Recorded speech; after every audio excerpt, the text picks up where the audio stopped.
Dear students, अस्सलाम वालेकुम। घर रहिए, महफूज रहिए, मंजिल की जानिब बढ़ते रहें। Today is 13 May and the day is Wednesday. आज हम लोग unit number 4 Rashid Minhas page number 25 question number 3 mark the right answer from the given choices start करेंगे। फर्स्ट वन है who displayed bravery and courage for his motherland? A student, a teacher, Rashid Minhas, a doctor. Rashid Minhas is correct answer.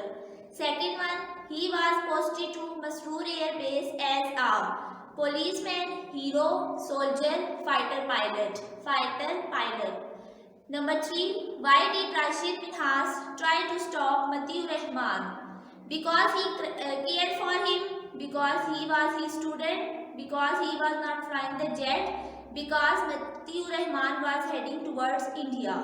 Correct answer is because Matiur Rahman was heading towards India. Fourth one, he gave away his dash for his motherland. Life, property, jet, uniform. Correct answer is life. Number 5 है Rashid Minhas was given the highest military award. Sword of Honor, Hilal-e-Imtiaz, Nishan-e-Haider, Tamga-e-Basalat. Correct answer is Nishan-e-Haider. Next one, B part grammar.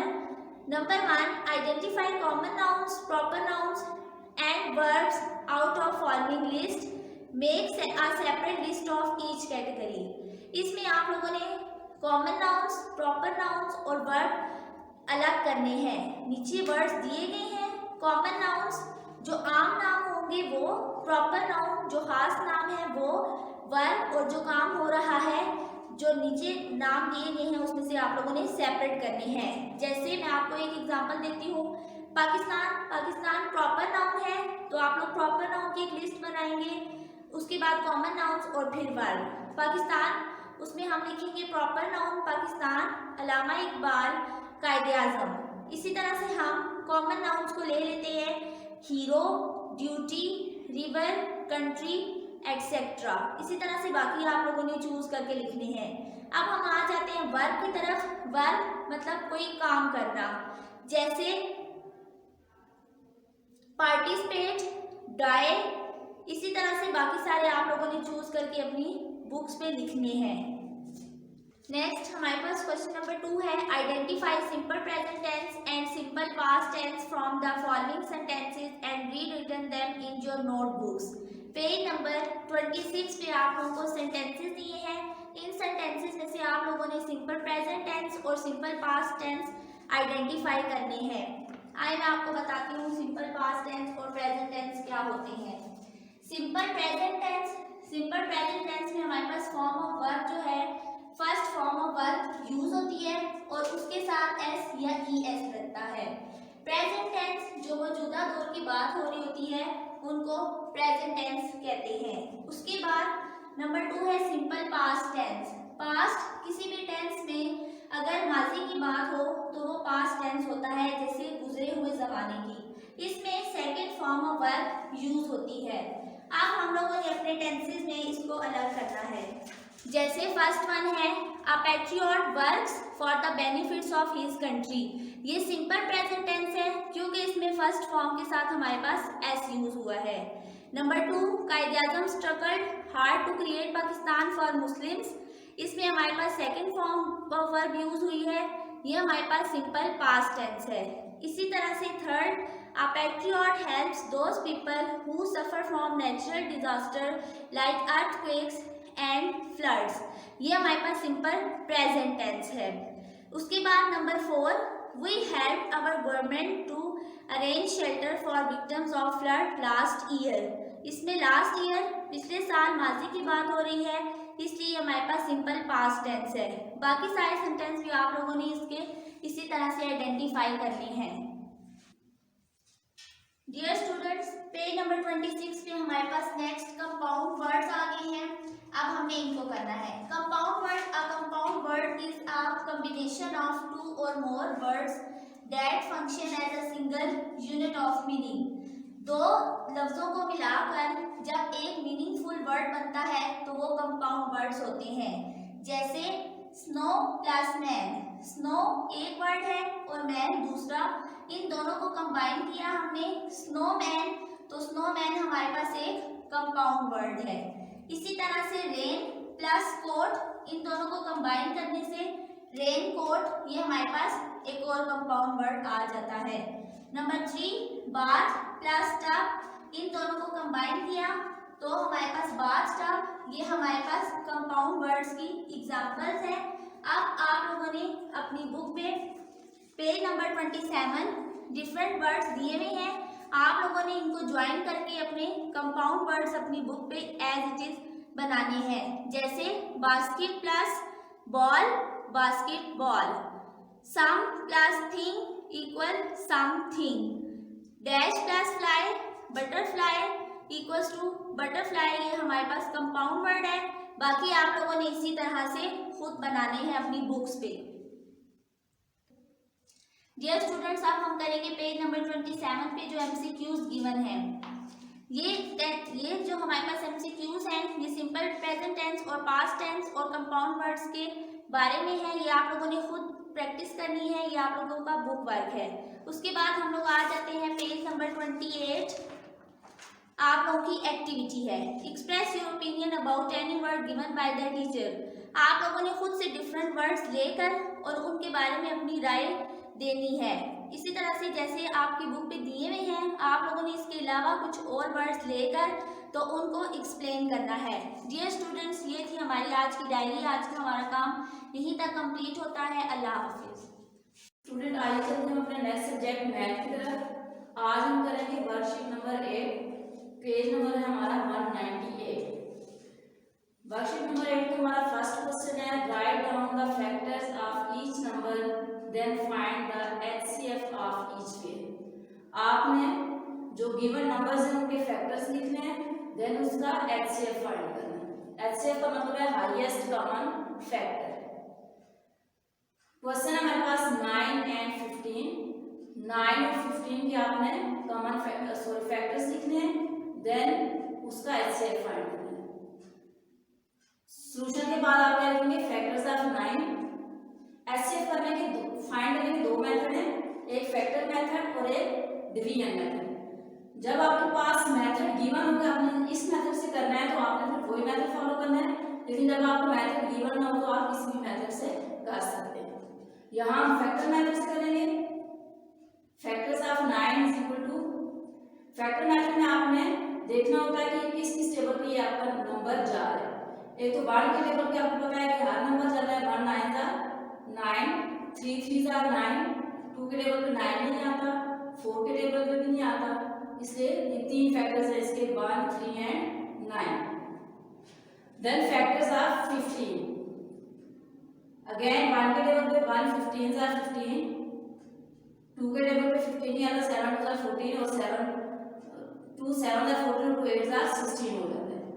Then 3 के table पे 3 5 जा 15 और 5 3 जा 15, again किसी table पे आपका 15 नहीं आता।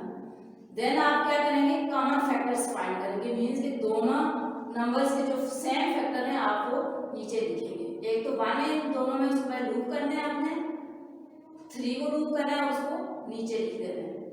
हाईएस्ट कॉमन फैक्टर का मतलब जो बड़ा फैक्टर है, आपका दो कॉमन फैक्टर आए हैं, इसमें से हाईएस्ट मींस बड़ा फैक्टर जो है वो 3 है, इसलिए आपका एचसीएफ 3 होगा। Next question number 2, draw a Venn diagram to show the common multiples of 5 and 4 less than 40, what is the LCM. आपने वेन डायग्राम के जरिए 5 और 4 के कॉमन मल्टीपल्स लिखने हैं जिनके फैक्टर्स 40 से लेस होने चाहिए और फिर उनका एलसीएम भी फाइंड करना है। वेन डायग्राम आप दो लूप्स को जब कंबाइन करते हैं तो जो आपके पास डायग्राम बनती है उसको वेन डायग्राम कहते हैं। हमने 4 और 5 का एलसीएम निकालना है वेन डायग्राम के जरिए। तो सबसे पहले आप क्या करेंगे, दो लूप्स को कंबाइन करेंगे। फर्स्ट लूप में हम 4 के मल्टीपल्स निकाल लेंगे और सेकंड में हम 5 के। 4 के मल्टीपल्स देख लेते पहले, 4 1 जा 4, 4 2 जा 8, 4 3 जा 12, 4 4 जा 16, 4 5 जा 20, 5 4 जार 20, 4 5 जार 20, दोनों में सेम कंबाइंड फैक्टर है, कॉमन फैक्टर है। आप इसका जो कंबाइंड एरिया है इस डायग्राम का कॉमन फैक्टर वहां पे लिखेंगे, आप यहाँ पे नहीं लिखेंगे। Next 4 6 jar 24, 4 7 jar 28, 4 8 jar 32, 4 9 jar 36, 4 10 jar 40 हमने नहीं लिखना क्योंकि क्वेश्चन में गिवन है कि लेस देन 40 होना चाहिए यहाँ पे मल्टीपल्स। देन हम 5 के मल्टीपल्स निकालेंगे। 5 1 jar 5, 5 2 jar 10, 5 3 jar 15, 5 4 jar 20, common था इसलिए हमने कंबाइंड एरिया में लिखा है। 5 5 जार 25, 5 6 जार 30, 5 7 जार 35 और 5 8 जार 40 हो जाता है, हमने 40 को नहीं लिखा। देन आप कॉमन मल्टीपल लिखेंगे नीचे। कॉमन मल्टीपल दोनों में जो एक जैसे मल्टीपल्स है तो वो है 20, एक ही कॉमन मल्टीपल है उसको लिखेंगे। एलसीएम का मतलब है लोएस्ट कॉमन मल्टीपल, सबसे छोटा कॉमन मल्टीपल। हमारे पास एक ही कॉमन मल्टीपल है इसलिए एलसीएम वही होगा। अगर हमारे पास एक से ज्यादा कॉमन मल्टीपल्स आते हैं तो जो सबसे छोटा कॉमन मल्टीपल होता है वही हमारा एलसीएम होता है। देखिए यहाँ एक ही कॉमन मल्टीपल है इसलिए हमारा यही एलसीएम है, वो है 20। Next question number 3, find the LCM bye listing first 10 multiples of each. आपने एलसीएम फाइंड करना है, फर्स्ट 10 मल्टीपल्स हर नंबर के लिखने हैं जो गिवन नंबर होंगे आपके पास। इसमें से हम सी पार्ट लेते हैं 2 3 एंड 4। आपने 2 3 और 4 के मल्टीपल्स फर्स्ट 10 मल्टीपल्स लिखने हैं और फिर आपने उसमें एलसीएम फाइंड करना है। मल्टीपल्स ऑफ 2 1 जार 2 मींस आपने टेबल पढ़ना है कि कहाँ मतलब 10 तक आपने इस 2 का टेबल पढ़ना है। मल्टीपल्स ऐसे फाइंड करते हैं 2 1 jar 2, 2 2 jar 4, 2 3 jar 6, 2 4 jar 8, 2 5 jar 10, 2 6 jar 12, 2 7 jar 14, 2 8 jar 16, 2 9 jar 18 and 2 10 jar 20। 10 तक हमने इसका टेबल पढ़ लिया। देन हम 3 का टेबल पढ़ेंगे 10 तक। 3 1 jar 3, 3 2 jar 6, 3 3 jar 9, 3 4 jar 12, 3 5 jar 15, 3 6 jar 18, 3 7 jar 21, 3 8 jar 24, 3 9 jar 27, 3 10 jar 30। Then multiples of 4, 4 1 jar 4, 4 2 jar 8, 4 3 jar 12, 4 4 jar 16, 4 5 jar 20, 4 6 jar 24, 4 7 jar 28, 4 8 jar 32, 4 9 jar 36, 4 10 jar 40। फिर हम इसके कॉमन मल्टीपल्स फाइंड करेंगे। आप देखेंगे कि इन तीनों नंबर्स के जो आपने मल्टीपल्स फाइंड किए उसमें एक जैसे मल्टीपल्स कौन से हैं। तो हमारे पास यहाँ 12 कॉमन मल्टीपल है, इसके अलावा कोई हमारे पास कॉमन मल्टीपल नहीं है। तो कॉमन मल्टीपल में हम लिखेंगे 12, यही हमारा एलसीएम हो जाएगा क्योंकि हमारे पास एक ही कॉमन मल्टीपल है। ये था हमारा आज का लेक्चर। यहाँ हमारी डायरी कंप्लीट होती है। अल्लाह हाफिज़। डियर स्टूडेंट्स, आइए चलते हैं हम अपने नेक्स्ट सब्जेक्ट साइंस की तरफ। Unit number 4, characteristic of living things, जानदारों की खुसूसियात। Open your books, page number 36। आज का हमारा टॉपिक है सिमिलैरिटीज एंड डिफरेंसेस। इस टॉपिक में हम लोग पढ़ेंगे कि ह्यूमन बीइंग्स और दूसरी लिविंग थिंग्स में क्या चीज़ें मिलती जुलती हैं और उनमें क्या फ़र्क है। All people are from the same species, तमाम लोग एक ही किस्म के होते हैं। वी आर ह्यूमन्स, हम इंसान हैं। We look similar but we have differences और वेरिएशन, हम एक जैसे दिखाई देते हैं लेकिन हमारे बहुत से फ़र्क और हमारे अंदर बहुत सी तब्दीलियां हैं। Human look nothing like butterflies, human इंसान तितलियों की तरह दिखाई नहीं देते। We have some similar features, legs for example, हमारे कुछ मिलती जुलती खुसूसियात हैं जैसा कि लेग्स, टांगे for example. But we are different species, लेकिन हम मुख्तलिफ किस्म के हैं। With lots of obvious variation, बहुत सी तब्दीलियों के साथ। Have you noticed how people look a little bit like their mother and a little bit like their father. क्या आपने ये बात नोटिस की है कि लोग कुछ अपनी माँ की तरह और कुछ अपने वालिद की तरह दिखाई देते हैं। However, जबकि they do not look exactly the same as either parents, जबकि उनमें से कुछ बिल्कुल अपने वालिदैन की तरह दिखाई नहीं देते। दिस इज़ बिकॉज ये क्योंकि we inherit half of our features from each parent. ये इस वजह से क्योंकि हम लोग अपनी आधी खुसूसियात अपने वालिदैन से विरासत में लेते हैं।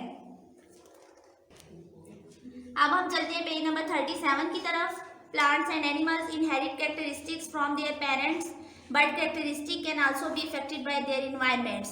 पौधे और जानवर अपनी खुसूसियात अपने वालिदैन से ही विरासत में लेते हैं, but characteristic can also affected by their environment, लेकिन उनकी खुसूसियात उनके माहौल की वजह से असरअंदाज हो सकती हैं। नीचे अपनी एक्टिविटी की तरफ आते हैं, discuss and answer. There are many kind of dogs, बहुत सी किस्म के डॉग्स हैं। दे हैव सिमिलैरिटीज, उनमें बहुत सी खुसूसियात मिलती जुलती हैं। Because they are part of same species, क्योंकि वो एक ही किस्म के हैं। What are the similarities and differences between the dogs in the pictures. आप लोगों ने बताना है कि नीचे जो डॉग्स पिक्चर में दिखाए गए हैं उनमें क्या सिमिलैरिटीज हैं और क्या उनमें डिफरेंसेस हैं। अब हम चलते हैं पेज नंबर 38 की तरफ। Life cycle of flowering plants, फूलदार पौधों की जिंदगी के मराहिल। Adult plant has roots, stem, leaves and seeds. एक नौजवान पौधे में जड़ें, तने, पत्ते और बीज होते हैं। But it also bear flowers, और इनके फूल भी होते हैं। Some plants the flower develop into fruit which contains the seed. कुछ पौधे बड़े होकर फ्रूट में तब्दील हो जाते हैं जिनके बीज होते हैं। बोर्ड पे आप लोग अपनी डायग्राम देख सकते हैं। बोर्ड पे अपनी डायग्राम देखें। सबसे पहले सीड, एक बीज जो हम लोग ग्राउंड के अंदर जिसको हम लगाते हैं, उसके बाद जमीन के अंदर ही सीड की जर्मिनेशन शुरू होती है। सीड मतलब बीज फूटना शुरू होता है। उसके बाद नेक्स्ट स्टेप में सीडलिंग, बीज बढ़ना शुरू करता है। उसके बाद अडल्ट प्लांट एक बड़े पौधे में वो तब्दील हो जाता है। उसके बाद नेक्स्ट और उसकी लास्ट स्टेज में फ्रूट्स विद सीड, फल तैयार होता है और जिसके अंदर बीज भी होते हैं। Next, non flowering plants go through similar stages. बगैर फूलों के जो पौधे होते हैं उनकी भी सेम ऐसे ही मराहिल होते हैं। But their seeds are not covered like those of flowering plants, लेकिन उनके बीज उस तरह से ढके हुए नहीं होते जिस तरह के फ्लावरिंग प्लांट्स के होते हैं। Some plants complete their life cycle in a few weeks. कुछ पौधे अपनी जिंदगी के मराहिल कुछ हफ्तों में पूरे कर लेते हैं। And other take many years, और कुछ को बहुत साल लग जाते हैं। नेक्स्ट है, डू यू नो, क्या आप जानते हैं, some seed can last a long time before they germinate. कुछ बीज बहुत ज़्यादा वक्त लेते हैं फूटने में। In the mid 1990s a Chinese lotus plant grew from a seed that was around 1400 year old. Mid 90s के में मतलब 1990 के दरमियान में एक पौधा चाइनीज लोटस जिसका नाम था वो अपने बीज से 1400 साल के बाद बढ़ा। नेक्स्ट, पेज नंबर 39 हमारी एक्सरसाइज स्टार्ट होती है। फर्स्ट है हमारे पास question number 1, choose the correct answers. Number 1 है, another word for movement is respiration, growth, locomotion, sensitivity. Our correct answer is locomotion. Number 2 है, we need to look after plants and animals because they are cute, they cannot look after themselves, we depend on each other for life, it is a nice thing to do. Correct option है, we depend on each other for life. Number 3, what hatches from the egg of a grasshopper? A larva, a nymph, a fry, an adult grasshopper. Correct answer है nymph. Number 4, egg of a butterfly hatches into a tadpole, larva, fry, nymph. Correct answer है larva. 5, what grows from a seed when it germinates? Roots, flowers, fruit, pods. Correct answer है roots. Next है हमारे पास fill in the blanks. Number 1, human and other animals take in dash and breathe out dash. Human and other animals take in oxygen and breathe out carbon dioxide. Number 2, plants make their own dash by a process called photosynthesis. food. Number 3, all living things do the following. A, आपको hint दी गई है, आप लोगों ने इनसे start होने वाले words लिखने हैं। जैसे ई है हमारे पास, ई से एक्सेल, बी आर दिया हुआ है, आर से रेस्पायर, सी ई दिया हुआ है एक्सक्रीट, हैव सेंसिटिविटी, नेक्स्ट है मूव, एफ है ग्रो, जी वाला रिप्रोड्यूस, नेक्स्ट है plant and animals dash on each other, depends on each other. Number 5, plants produce dash which is in the air we breathe in, oxygen.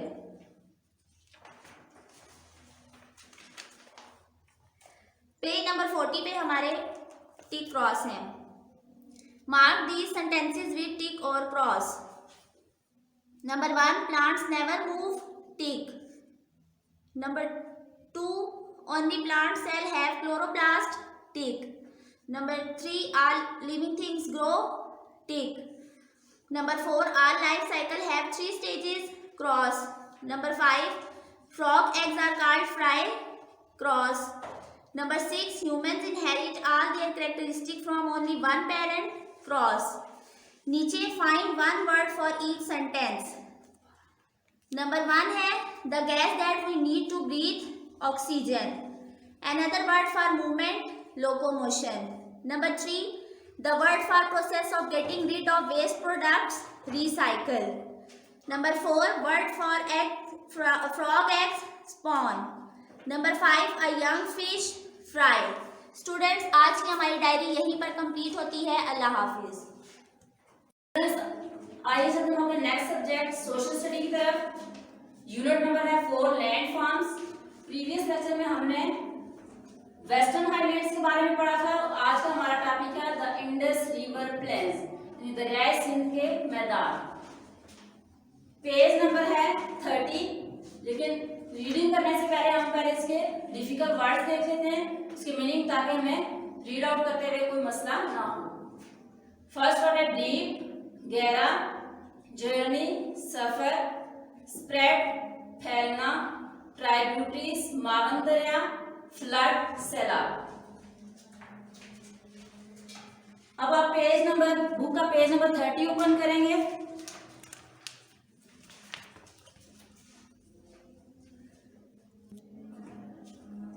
Book का page number है 30। The Indus river plains, दरियाए सिंध के मैदान। The mighty river Indus is about 2900 kilometre long. दरियाए सिंध तकरीबन 2900 kilometre लंबा है।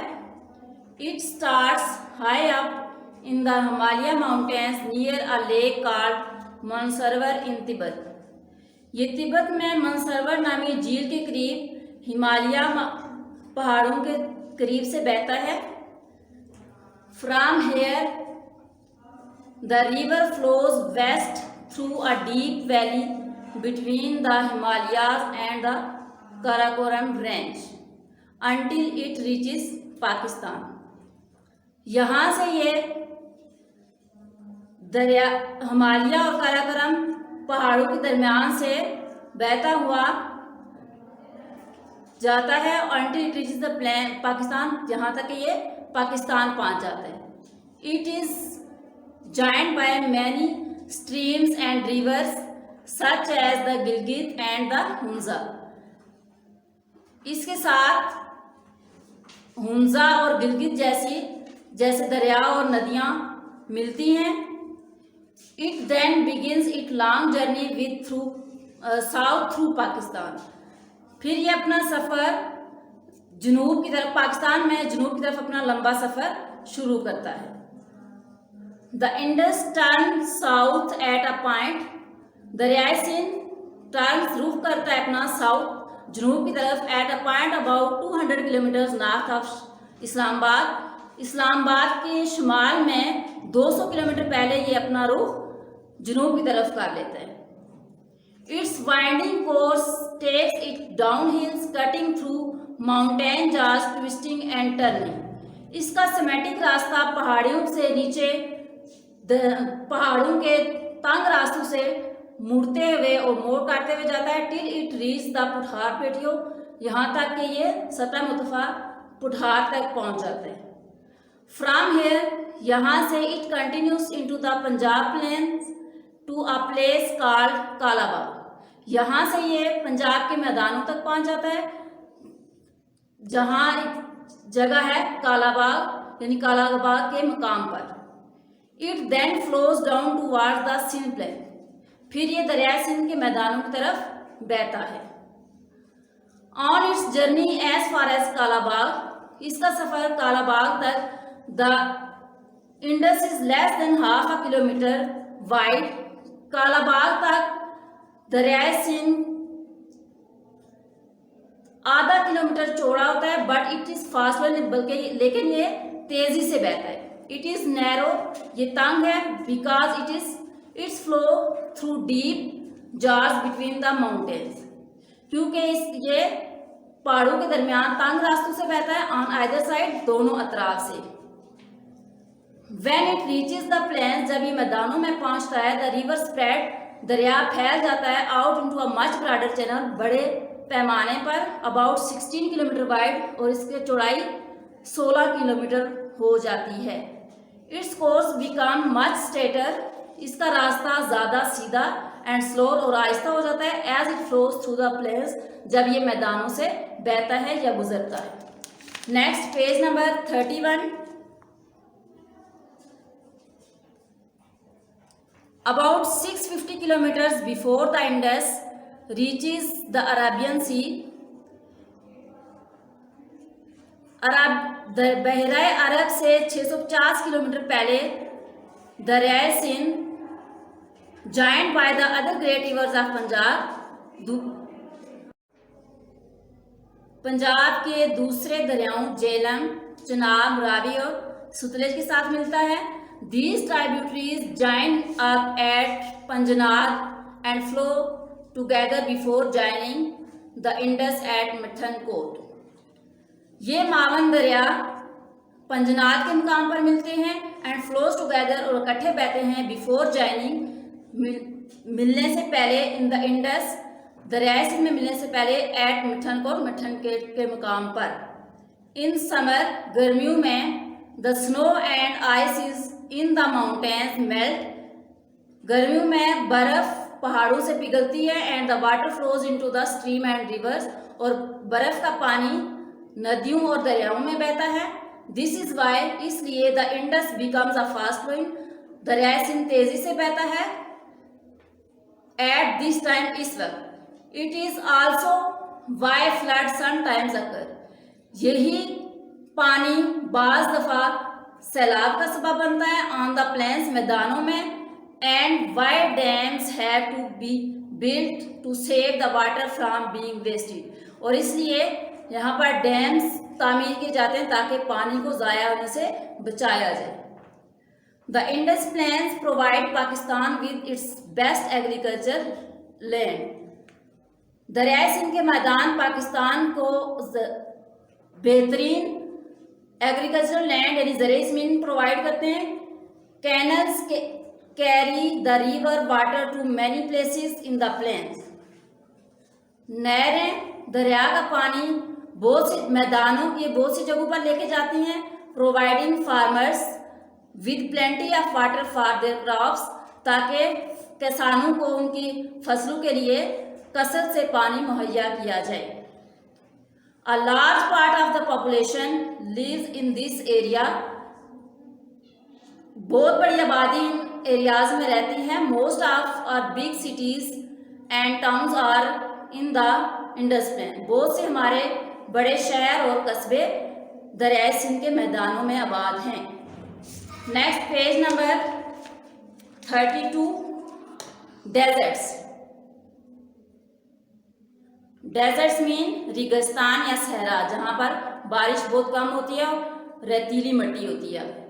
Along the eastern border of Pakistan, Pakistan की मशरकी सरहद के साथ, and in the south eastern part, और जनूब मशरकी हिस्सों में, the plains are not drained by any river, मैदानों को कोई भी दरिया सैराब नहीं करता। द सॉइल इज सैंडी, मट्टी जो है रेतीली है, and it is not fertile, और ये जरहेज नहीं है। देयर इज लिटिल वेजिटेशन, यहाँ पर निबातात भी बहुत कम होती हैं, यानी सब्जा बहुत कम उगता है।